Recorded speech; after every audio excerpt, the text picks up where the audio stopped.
나는 올해 63, 이름은 강태수다.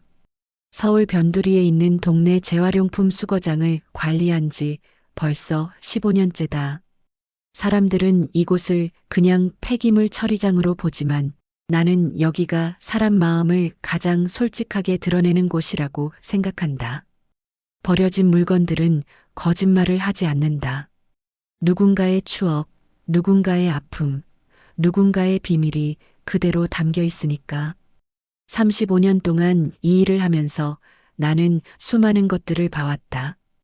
이혼 직후 버려진 결혼 앨범, 취업에 실패한 뒤 던져진 자격증 책들, 세상을 떠난 반려동물의 장난감들. 각각의 물건들은 저마다의 이야기를 품고 있었다. 그런데 한 달 전부터 수거장에는 이상한 것이 계속 들어왔다. 왼쪽 신발. 그것도 매일 같은 모델, 같은 사이즈의 왼쪽 신발만. 오늘도 또 왔네. 3월 15일 아침 출근하자마자 나는 수거함을 확인했다. 예상대로 또 왼쪽 신발 한 짝이 들어 있었다. 검은색 운동화, 250 사이즈, 약간 낡았지만 아직 신을 만한 상태였다. 이게 벌써 20번째였다. 처음엔 그냥 우연이라 생각했다. 어디선가 한 짝씩 잃어버렸겠지.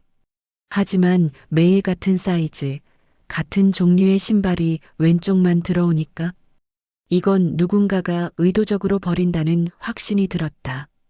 태수 씨, 또 그 신발 얘기예요? 수거장 옆 슈퍼를 운영하는 김 사장이 커피를 들고 왔다. 그녀는 내 유일한 대화 상대였다. 응, 오늘도 왔어. 이제 20개째야. 이상하긴 하네요. 오른쪽은 아예 안 버리고 그게 더 이상해.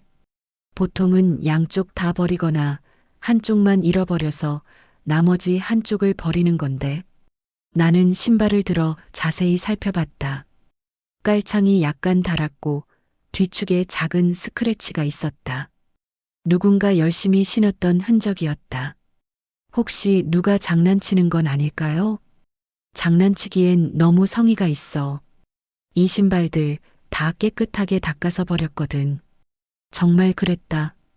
매번 들어오는 신발들은 먼지 하나 없이 깨끗했다. 누군가 일부러 닦아서 버린 것이 분명했다. 그럼 뭐, 무슨 의식 같은 거? 그럴지도.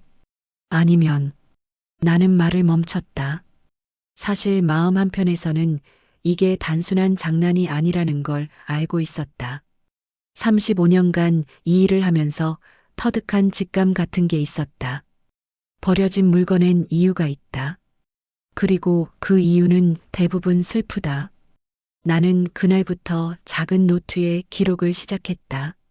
3월 15일 수, 왼쪽 신발 20번째, 검은색 운동화, 250 사이즈, 상태 양호, 깨끗이 닦여 있음, 특이사항 없음. 3월 16일 목, 왼쪽 신발 2000번째, 같은 모델, 상태 양호, 특이사항 신발끈이 새 것으로 교체되어 있음.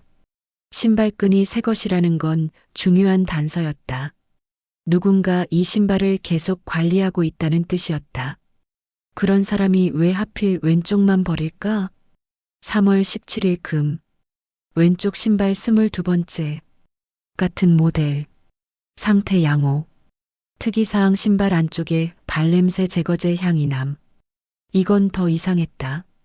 발냄새 제거제까지 뿌려서 버린다? 이건 분명 뭔가 의미가 있었다. 수거장 일을 끝내고 집으로 돌아가는 길 나는 계속 그 신발들을 생각했다. 왜 왼쪽만? 왜 매일? 왜 이렇게 정성스럽게? 그날 밤 나는 침대에 누워서도 잠을 이루지 못했다. 그 신발들이 자꾸 머릿속에 떠올랐다. 3월 20일 월요일. 주말 동안 신발이 3켤레 더 들어왔다. 이제 총 25켤레였다. 출근하자마자 나는 수거함을 확인했다.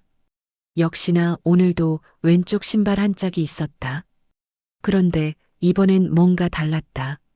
신발 안쪽에 작은 종이가 붙어 있었다. 나는 조심스럽게 종이를 떼어냈다. 손으로 정성스럽게 쓴 글씨였다. 박은주 78. 이름과 나이. 나는 가슴이 철렁 내려앉았다. 78세라니. 이 신발의 주인은 78살 할머니였다. 태수 씨. 김 사장이 다급하게 수거장으로 뛰어왔다. 어제 저녁에 우리 슈퍼 앞에서 한 할아버지가 신발 상자를 들고 계속 두리번거리시더라고요. 혹시 그분이 어떻게 생기셨는데?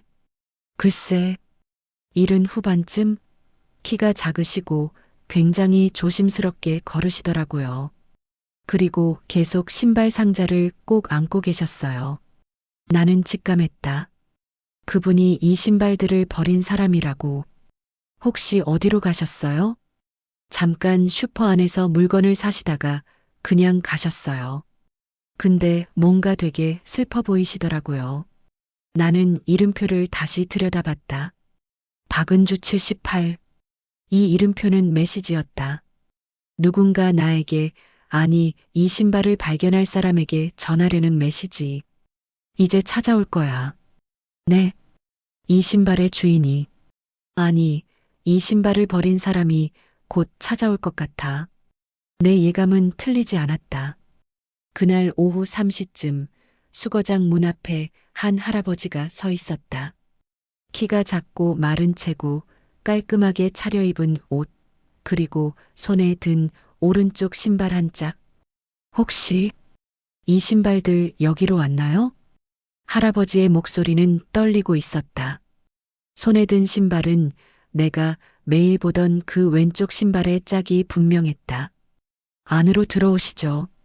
나는 할아버지를 수거장 사무실로 안내했다. 작은 공간이지만 의자와 테이블은 있었다. 차 한 잔 드시겠어요? 아, 네, 감사합니다. 나는 따뜻한 보리차를 따라드렸다. 할아버지는 떨리는 손으로 컵을 받았다. 그 신발들, 제가 가져갈 수 있을까요? 물론이죠. 그런데 여쭤봐도 될까요? 왜 왼쪽만? 할아버지는 한참 동안 말이 없었다. 그저 손에 든 오른쪽 신발을 쓰다듬을 뿐이었다. 아내 신발입니다. 아, 아내분 신발인가요? 네. 박은주, 제 아내입니다. 나는 조심스럽게 물었다. 아내분께서 어디 편찮으신가요? 할아버지는 고개를 끄덕였다. 치매입니다. 초기 진단을 받았어요. 6개월 전에요. 아내는 평생 활동적인 사람이었습니다. 할아버지가 이야기를 시작했다. 나는 조용히 듣기만 했다. 젊었을 때는 등산도 좋아하고 동네 이곳저곳 산책하는 걸 좋아했죠. 결혼하고 50년 동안 단 한 번도 집에만 있는 날이 없었어요. 할아버지의 눈가가 촉촉해졌다. 그런데 6개월 전부터 이상한 일들이 생기기 시작했어요. 장을 보러 갔다가 장바구니를 두고 오고 이웃집 현관문 앞에서 열쇠를 꺼내려고 하고 나는 고개를 끄덕였다. 치매 초기 증상이었다. 처음엔 그냥 나이 들어서 그런가 보다 했죠. 저도 요즘 깜빡깜빡하니까요. 근데 할아버지는 말을 잇지 못했다. 2달 전이었어요. 아내가 슈퍼에 우유 사러 간다고 나갔는데 2시간이 지나도 안 돌아오는 거예요. 실종되신 건가요? 네. 저는 미칠 것 같았습니다. 온 동네를 다 뒤졌어요. 경찰에도 신고하고 할아버지의 손이 떨렸다. 결국 아내는 여기서 2km 떨어진 공원에서 발견됐어요. 벤치에 앉아서 계속 울고 있었대요. 아, 경찰이 묻더래요. 집이 어디세요? 그랬더니 아내가 할아버지는 목이 메었다. 모르겠어요. 집에 가고 싶은데 어떻게 가야 할지 모르겠어요 라고 했대요. 나는 가슴이 아렸다. 그날 이후로 병원에 갔고 치매 초기 진단을 받았습니다. 의사 선생님이 그러더군요. 공간 지각 능력부터 떨어지는 케이스라고. 그날 이후로 아내가 변했습니다. 할아버지가 계속 말했다. 예전엔 그렇게 밖에 나가는 걸 좋아했는데 이제는 현관문 앞에만 가도 불안해해요. 길을 잃으면 어떡하지? 라고 계속 물어봐요. 그래서 함께 다니시나요? 물론이죠. 이제 아내 혼자는 절대 밖에 안 보냅니다. 장 보러 갈 때도, 병원 갈 때도, 산책할 때도 항상 함께 가요.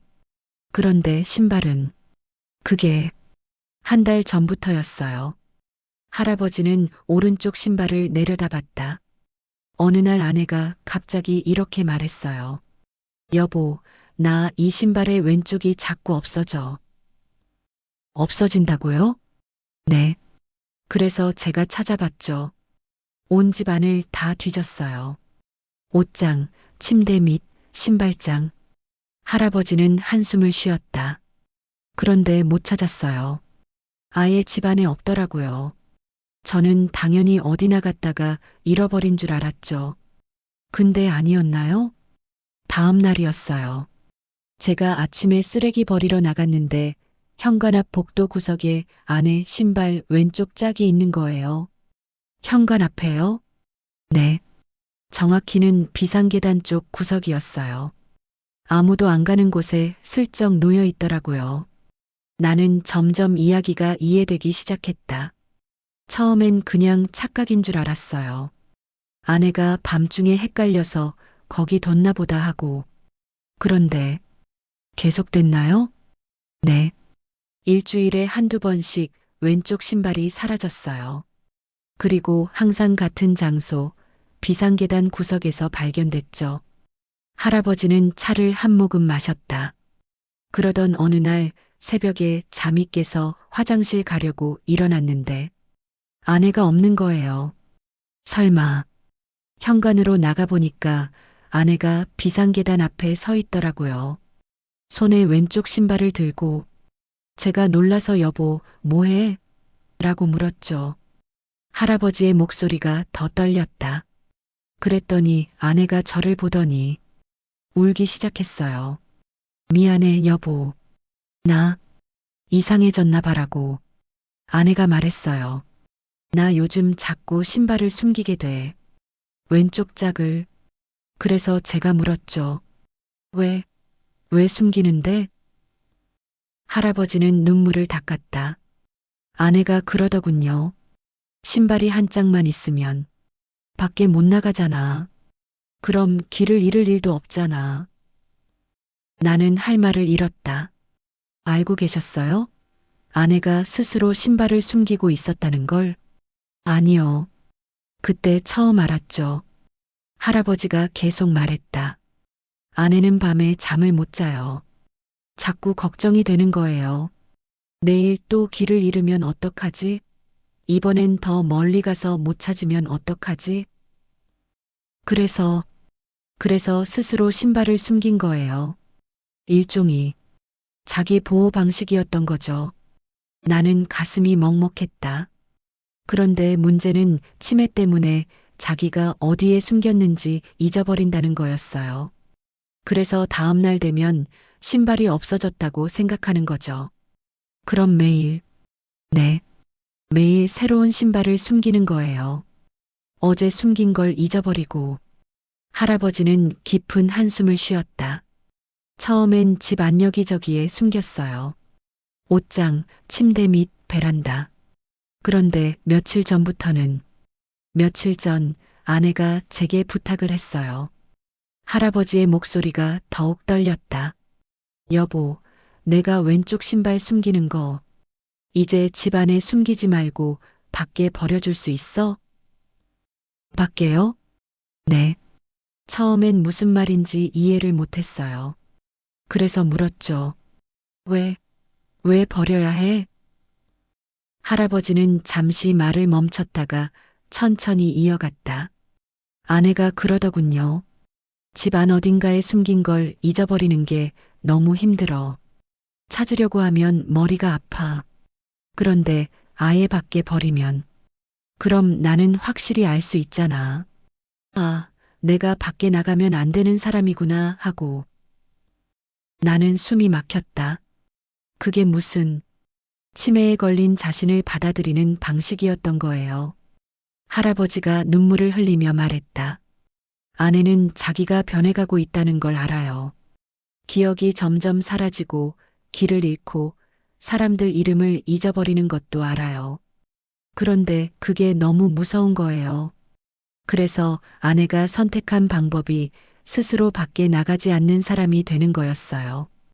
신발이 없으면 나갈 수 없으니까. 길을 잃을 일도 없으니까.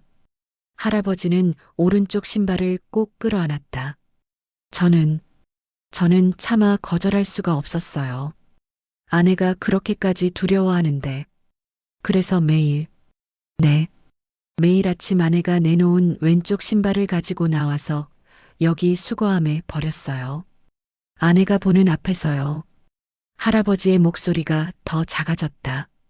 아내는 제가 신발을 버리고 돌아오면 이렇게 말해요. 이제 안심이야. 신발이 없으니까 밖에 못 나가잖아. 그런데 말이에요. 나는 조심스럽게 물었다. 왜 오른쪽은 버리지 않으신 거예요?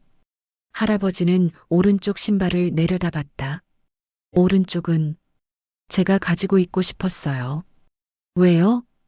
언젠가 아내가 다시 밖에 나가고 싶다고 할 때를 위해서요. 할아버지의 눈에서 눈물이 흘렀다. 의사 선생님이 그러시더라고요. 치매는 진행되는 병이라고. 지금은 초기지만 점점 나빠질 거라고. 그런데요? 그럼에도 불구하고 저는 믿고 싶어요. 언젠가 아내가 다시 용기를 낼 수 있을 거라고. 다시 밖에 나가고 싶다고 말할 날이 올 거라고. 할아버지는 오른쪽 신발을 쓰다듬었다. 그래서 오른쪽은 버리지 않았어요. 집에 모두 모아뒀어요. 언젠가 아내가 다시 신을 수 있도록. 나는 눈물이 났다.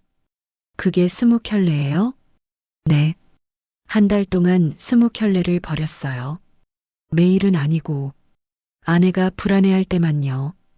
할아버지가 덧붙였다. 요즘 들어 더 자주 불안해하세요. 날씨가 따뜻해지니까 밖에 나가고 싶은 마음이 드나 봐요. 그런데 동시에 길을 잃을까봐 더 두려운 거죠. 그럼 하루에 한 번씩? 네. 거의 매일 아침 한 켤레씩 버렸어요. 나는 수거함에 쌓인 왼쪽 신발들을 바라봤다. 20켤레의 왼쪽 신발. 각각이 아내의 두려움이자 남편의 아픔이었다. 그런데 왜 오늘은 아내가 이상한 말을 했어요. 할아버지가 말했다. 여보, 이제 그만 버려도 될 것 같아. 이제 그만 버려도 될 것 같아라고요? 나는 되물었다. 네. 그래서 제가 물었죠. 왜? 밖에 나가고 싶어? 그랬더니 할아버지는 고개를 저었다. 아니래요. 여전히 무섭대요. 길을 잃을까봐. 근데요? 당신이 옆에 있으면 덜 무서워래요. 나는 할아버지의 얼굴을 바라봤다. 그의 눈에서 눈물이 주르륵 흘러내리고 있었다. 50년을 함께 살았지만 아내가 그런 말을 한 건 처음이에요. 할아버지가 떨리는 목소리로 말했다. 평소엔 그런 말 안 해요. 아내는 원래 표현을 잘 안 하는 사람이거든요.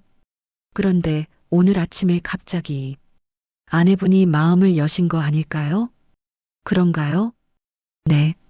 그동안 혼자 버티려고 하셨던 것 같아요. 신발을 숨기고 밖에 나가지 않으려고 하고 그게 다 남편분께 걱정 끼치고 싶지 않아서였을 거예요. 나는 조심스럽게 말을 이었다. 근데 이제는 의지해도 된다고 느끼신 것 같아요.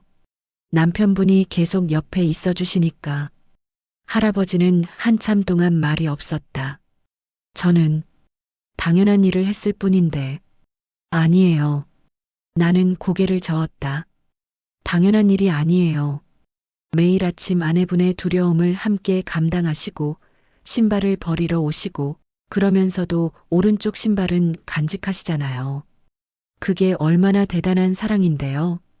할아버지의 어깨가 떨렸다. 저는 그냥 아내분도 아실 거예요. 남편분이 얼마나 자신을 사랑하는지. 그래서 이제 조금 마음을 놓으신 거예요. 나는 창고 구석에 쌓아둔 왼쪽 신발들을 가져왔다. 이게 다예요.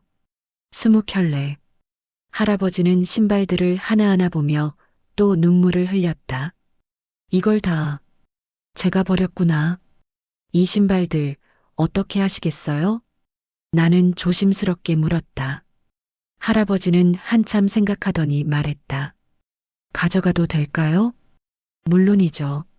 집에 가지고 가서 오른쪽 신발들과 짝을 맞춰 놓으려고요. 좋은 생각이세요. 그리고 할아버지가 나를 바라봤다. 언젠가 아내가 다시 용기를 낼 수 있다면 그때 함께 신고 나가려고요. 이 신발들을 신고 나는 고개를 끄덕였다. 그날이 꼭 올 거예요. 저도 믿어요. 할아버지는 신발들을 하나하나 비닐봉지에 담기 시작했다. 나도 함께 도왔다. 이 신발들 모두 아내가 직접 닦았어요. 할아버지가 말했다. 매번 신발을 내놓기 전에 깨끗하게 닦았어요.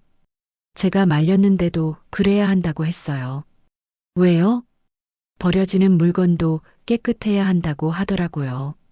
내가 버린 건데 지저분하면 다른 사람들이 불편하잖아래요. 나는 가슴이 뭉클했다. 아내분은 정말 좋은 분이시네요. 평생 그런 사람이었어요. 남을 배려하고 패 끼치는 걸 싫어하는. 할아버지는 웃으면서도 눈물을 흘렸다. 그래서 더 가슴이 아파요. 그런 사람이 이제 자기 집 주소도 기억 못할까봐 두려워하는 걸 보면. 우리는 잠시 침묵했다. 신발들을 담는 소리만 작게 들렸다. 저기요. 내가 말을 꺼냈다. 제가 35년 동안 이 일을 하면서 깨달은 게 있어요. 뭔가요? 버려진 물건들은 끝이 아니라 시작이라는 거예요. 할아버지가 고개를 들어 나를 바라봤다. 누군가는 끝이라고 생각하고 버리지만 그 물건은 다른 누군가에게 새로운 의미가 될 수 있어요. 새로운 이야기의 시작이 되는 거죠. 이 신발들도요? 네. 이 신발들은 아내분의 두려움이었지만 동시에 남편분과 아내분이 다시 가까워지는 계기가 됐잖아요. 할아버지는 잠시 생각하더니 고개를 끄덕였다. 맞아요. 아내가 당신이 옆에 있으면 덜 무섭다고 말한 건 이 신발 때문에 제가 매일 아침 함께했기 때문이에요. 신발을 다 담고 나자 김 사장이 슈퍼에서 나왔다. 어머, 그 할아버지시네요. 김 사장이 반갑게 인사했다. 어제 저녁에 뵀던. 아, 네. 안녕하세요. 할아버지가 공손하게 인사했다. 그 신발 상자 때문에 오셨구나. 저도 궁금했어요. 김 사장이 우리 옆에 앉았다. 혹시 아내분 신발이에요? 네, 맞습니다. 어제 할아버지 표정이 너무 슬퍼 보이셔서 계속 신경 쓰였어요. 무슨 일 있으신가 했는데 할아버지는 간단하게 사연을 설명했다. 김 사장은 듣다가 눈물을 훔쳤다. 세상에, 그런 사연이. 괜찮습니다. 이제 좀 나아질 것 같아요. 할아버지가 웃으며 말했다. 아내가 오늘 아침에 처음으로 자기 마음을 말해줬거든요. 정말 다행이에요. 그런데 김 사장이 조심스럽게 물었다. 아내분은 왜 왼쪽만 버리신 거예요? 오른쪽이 아니라? 할아버지는 잠시 생각하더니 대답했다. 아내가 왼쪽 다리를 다친 적이 있어요. 젊었을 때 계단에서 넘어져서.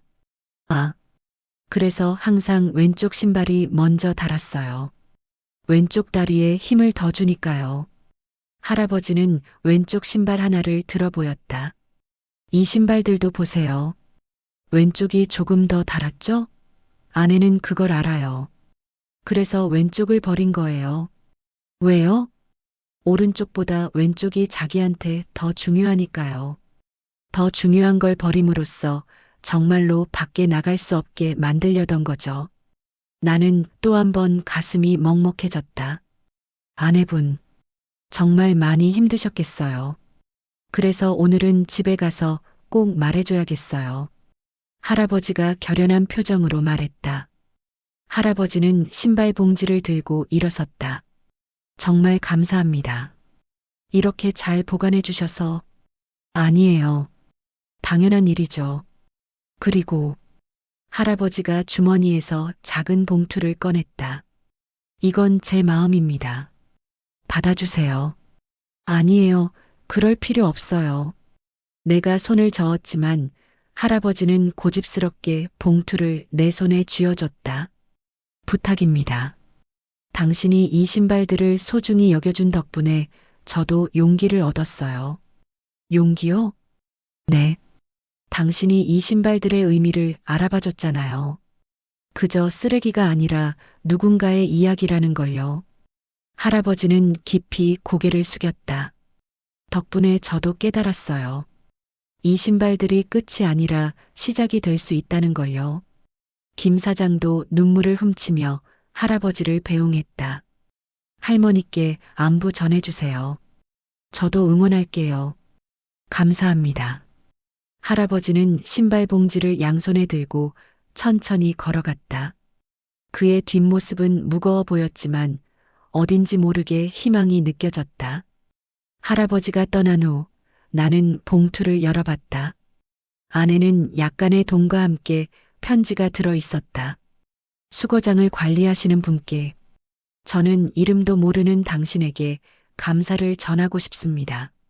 한 달 동안 매일 아침 저는 아내의 신발을 이곳에 버렸습니다. 그게 아내의 두려움을 덜어주는 유일한 방법이었으니까요. 하지만 매번 신발을 버리고 돌아갈 때마다 저는 죄책감을 느꼈습니다. 멀쩡한 신발을 버리는 것도 아내의 병을 이런 식으로 감당하는 것도 모두 제 무능력함을 보여주는 것 같았으니까요. 그런데 오늘 아침 아내가 말했습니다. 당신이 옆에 있으면 덜 무섭다고. 그 말을 듣는 순간 깨달았습니다. 제가 한 일이 무의미하지 않았다는 걸. 매일 아침 신발을 버리러 나가는 것, 그게 아내에게 당신은 혼자가 아니다라는 메시지였다는 거요. 당신이 이 신발들을 함부로 대하지 않고 잘 보관해준 덕분에 저는 이 신발들을 다시 찾아올 용기를 낼 수 있었습니다. 이 신발들은 이제 버려진 물건이 아니라 새로운 시작입니다. 언젠가 아내와 함께 다시 밖을 걸을 때 우리는 이 신발들을 신을 것입니다. 그날이 언제가 될지는 모르지만 저는 기다릴 것입니다.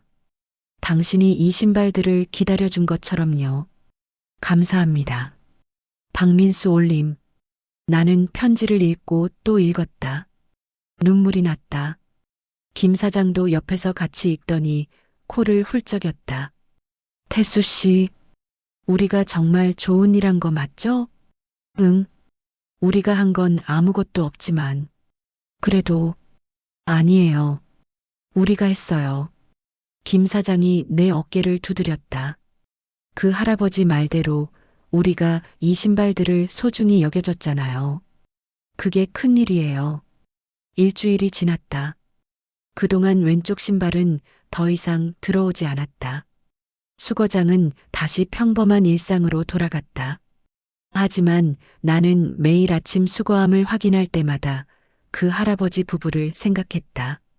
잘 지내고 계실까? 아내분은 좀 나아지셨을까? 그러던 어느 날 오후 수거장에 두 분이 찾아왔다. 박 할아버지와 할머니였다. 안녕하세요.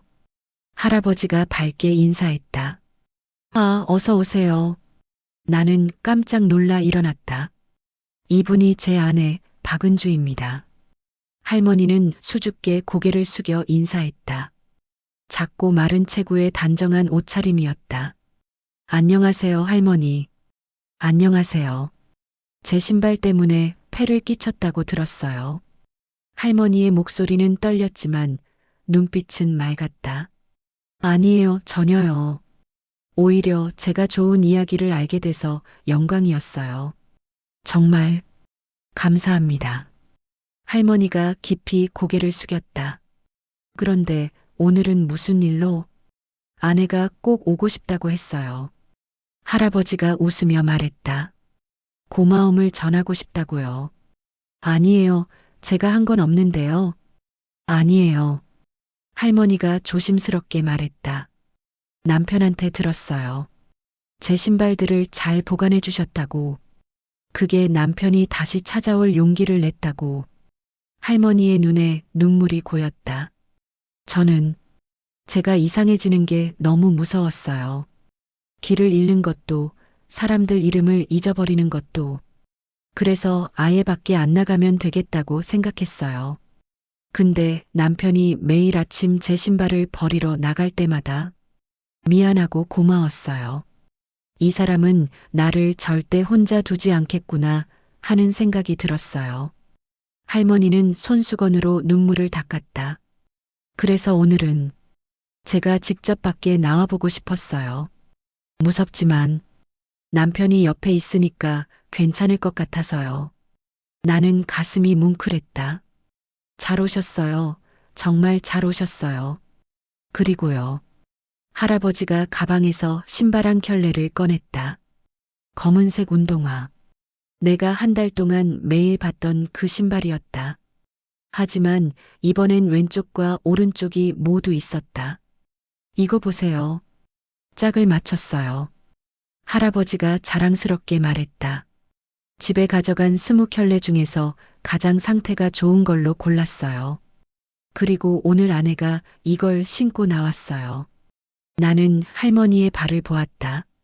정말로 그 신발을 신고 있었다. 오늘 처음 신어봤어요? 네. 한 달 만이에요. 할머니가 수줍게 웃었다. 근데 생각보다 괜찮네요. 무섭긴 하지만 남편이 손을 꼭 잡아줘서 할아버지와 할머니는 손을 꼭 잡고 있었다. 앞으로는 조금씩 밖에 나가보려고 해요. 할아버지가 말했다. 물론 제가 항상 옆에 있을 거예요. 그리고 멀리는 안 가고 집 근처만. 그래도 나가는 거잖아요. 김 사장이 슈퍼에서 나와 박수를 쳤다. 정말 대단하세요, 할머니. 감사합니다. 할머니는 또 수줍게 웃었다. 사실 오늘이 제일 무서웠어요. 여기까지 오는 길이. 근데 남편이 계속 말해줬어요. 괜찮아, 내가 있어. 길을 잃어도 내가 데려다 줄게라고. 할아버지가 아내의 손을 더 꼭 잡았다. 그리고 여기 와서 이분을 보고 싶었어요. 제 신발을 소중히 여겨준 분을요. 제가 뭘? 아니에요. 남편한테 들었어요. 이 신발들을 함부로 버리지 않고 한쪽에 잘 모아두셨다고요. 그게 남편한테 큰 힘이 됐대요. 할머니가 내 손을 꼭 잡았다. 덕분에 우리 부부가 다시 가까워진 것 같아요. 50년을 살았지만 이렇게 서로에게 의지하는 건 처음이에요. 네 사람은 수거장 앞 벤치에 앉아 한참을 이야기했다. 할머니는 젊었을 때 이야기, 할아버지와 처음 만난 이야기, 결혼 후 50년의 이야기를 들려줬다. 우리는 중매로 만났어요. 처음엔 서먹했죠.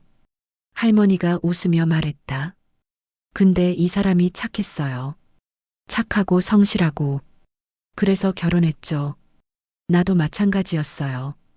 할아버지가 아내를 바라보며 말했다. 이 사람이 예쁘기도 했지만 마음이 더 예뻤어요. 남을 배려하고 항상 웃고. 그런데 요즘은 자꾸 잊어버려요.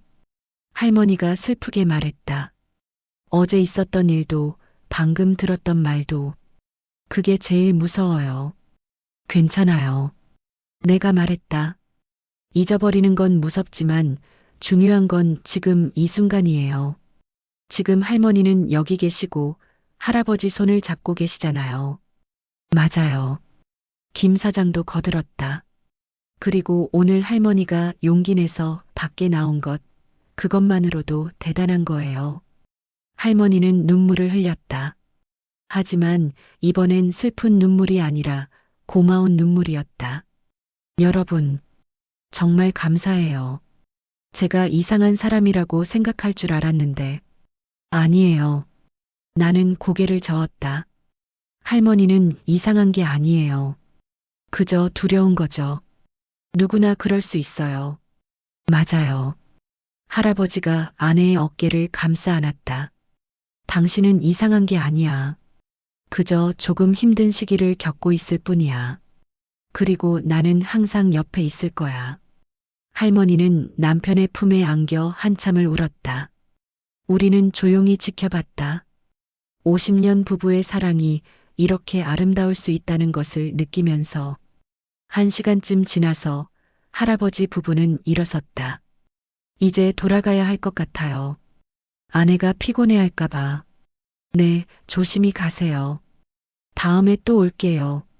할머니가 웃으며 말했다. 무섭지만 또 오고 싶어요. 여기 오면 마음이 편해지는 것 같아요. 언제든 오세요. 환영이에요. 할아버지 부부는 손을 잡고 천천히 걸어갔다. 할머니는 가끔 뒤돌아보며 우리에게 손을 흔들었다. 저 두 분, 정말 멋지시다.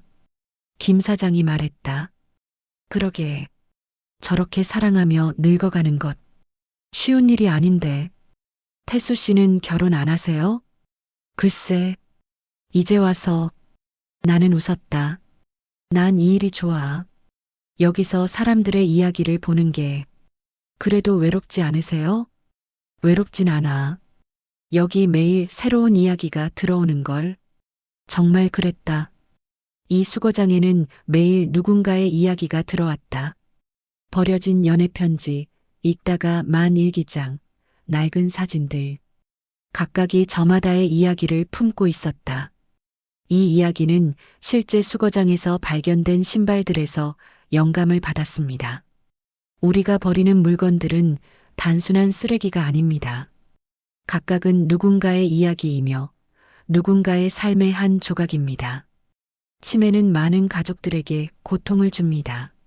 하지만 이 이야기가 보여주듯 사랑은 기억보다 강합니다. 함께한다는 것, 그것만으로도 충분할 때가 있습니다. 모든 치매 환자와 그 가족들에게 이 이야기를 바칩니다. 그리고 버려진 것들 속에서 이야기를 발견하는 모든 이들에게도 이 이야기가 마음에 닿았다면 구독과 좋아요 눌러주세요. 여러분의 응원은 제게 큰 힘이 됩니다.